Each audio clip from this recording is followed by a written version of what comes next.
चलो आज पढ़ो नया श्लोक और नवरात्रि के थर्ड मतलब तीसरे दिन तो अच्छे से नवरात्रि मनाना और अच्छे से दशहरा मनाना। ओके, तो बोलो जय माता दी, राधे राधे, जय श्री राम।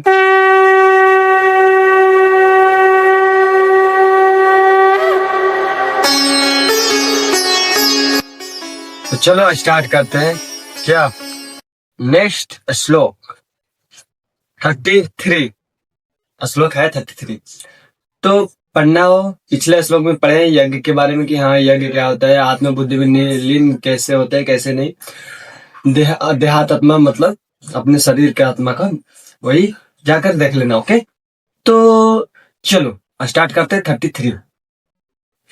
जिंदगी तो चलने दो जैसे भी चल रही है, आप लोग ना सपोर्ट करोगे तो ना करो, लेकिन इतना कर दो, राधे राधे बोलो और लिख दो कमेंट में या जहां भी लिखो, अपने बुक पे या कहीं। ओके, चलो राधे राधे। हाँ जी, तो 33 पढ़ते हैं और समझेंगे पढ़ने के बाद। श्रेयानंद्र व्ययम याद्यज्ञा जज्ञान यज्ञ परंतप सर्वकर्मा लिखम पार्थ ज्ञाने परिमाप्यते। तो राधे राधे बोलो ना, अरे बोल दो कि राधे राधे जप लो भाई, नहीं तो बाद में ना मिलेगा भाई। क्या टाइम, मरने के बाद मिलेगा, वो भी यहाँ से अपने देह को छोड़ने के बाद। ओके, तो स्वागत है श्लोक समझने के लिए। आगे हो तो चलो समझ लो। समझना है ना, तभी तो आए हो यहाँ। अगर आए हो तो समझ लेना, अच्छे से समझना, ठीक है। 33 श्लोक है।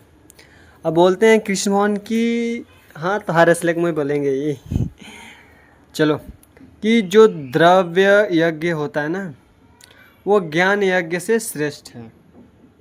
हे पार्थ, अंत गोत्वा सारे कर्म यज्ञों का अवसान दिव्य ज्ञान में होता है। समझे कि जैसे कि यज्ञ क्या बोलते हैं, द्रव्य यज्ञ क्या है, जब यज्ञकर्ता की श्रद्धा दिव्य ज्ञान के स्तर तक पहुंच जाती है तो उसे ज्ञान रहित द्रव्य यज्ञ करने वाले कहते हैं या श्रेष्ठ माना गया है। क्योंकि ज्ञान के बिना यज्ञ भौतिक स्तर पर रह जाता है और इनसे कोई आध्यात्मिक लाभ नहीं हो पाता। हमें जो लाभ चाहिए वो नहीं मिल पाता बिना ज्ञान के। बिना ज्ञान का यज्ञ भौतिक स्तर तक रह जाता है। ओके, और जो होता है ना कि यथार्थ ज्ञान, जब अंत कृष्ण भगवान, ये जो हमारा ज्ञान होता है ये इसका अंत कृष्ण भावनामृत में होता है। जो दिव्य ज्ञान होता है ना, जो दिव्य ज्ञान की सर्वोच्च अवस्था, ज्ञान की उन्नति के बिना यज्ञ मात्र भौतिक कर्म बना रहता है। किंतु जब उसे दिव्य ज्ञान के स्तर तक पहुंचा दिया जाता है तो ऐसे सारे कर्म धात्मिक स्तर पर कर लेते हैं। चेतना वेद के अनुसार ऐसे यज्ञ कर्म कभी कभी कर्म कांड कहलाते हैं और कभी ज्ञान कांड। ओके, कौन सा कैसे कहलाते हैं, जब जैसे कि भौतिक स्तर हो गया। ओके, तो भौतिक स्तर से दिव्य ज्ञान की ओर जाना, इसको कभी कभी कर्म कांड कहते हैं, ज्ञान कांड कहते हैं कभी। यही एक होता है यज्ञ श्रेष्ठ। यही एक यज्ञ श्रेष्ठ है जिसका अंत ज्ञान में होता है।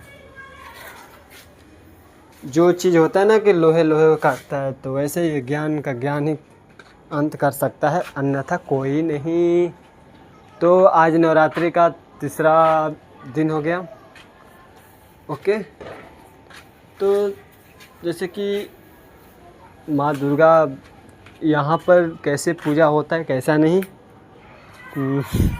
अब यार देखते हैं। दशहरा यहीं पर देखेंगे, गांव का तो नहीं। गांव का तो पता नहीं कब यहाँ से टाइम मिलेगा जाने को। तो चलो, इस श्लोक में यही था।